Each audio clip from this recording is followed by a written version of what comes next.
И такой некомпетентный человек там заявляет, что какие-то там деньги, да на какие деньги, да на авторитете, это держится на авторитете активистов, это держится те, которые выступают за ваши свободы, чтобы вы ходили свободно, дышали свободно, чтобы у нас была нормальная милиция, чтобы зарплата была у этой милиции достойная, кстати, а не копейки, которые вам ребята платят. А вам платят копейки. Вот вам должны платить в 2 раза больше, и чтобы вы защищали, действительно боролись с преступностью. А вам власть платит копейки. Если партия имеет народную поддержку, зачем ее охранять милиция? Зачем ее охранять? Нет, вы обратите внимание на нас.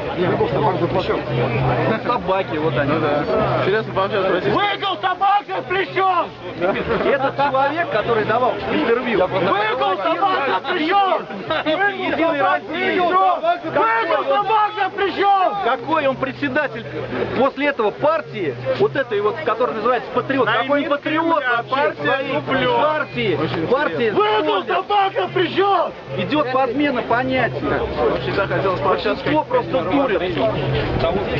Вот такими партиями, вот такими уже партиями, вот такими уже руководителями, которые ничего себя не представляют никогда, ни на одном митинге, ни на одном пикете, не скажут что-то полезного, вообще не сделают.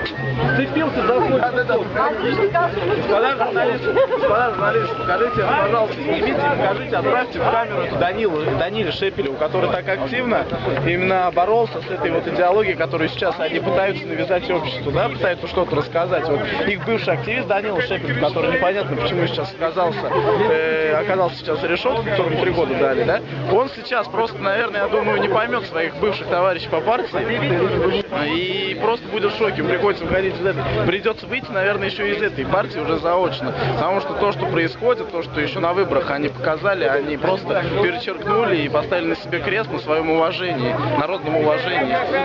Не понимаю, у них написано «Патриоты России», какой-то флаг радужный, да, который в России ассоциируется непонятно с чем. И эти люди еще заявляют о каких-то свободах и протестуют против того, что граждане вышли здесь бороться именно за свободу, в первую очередь за демократию. Непонятно вообще, каких взглядов эти люди. Потому что, да.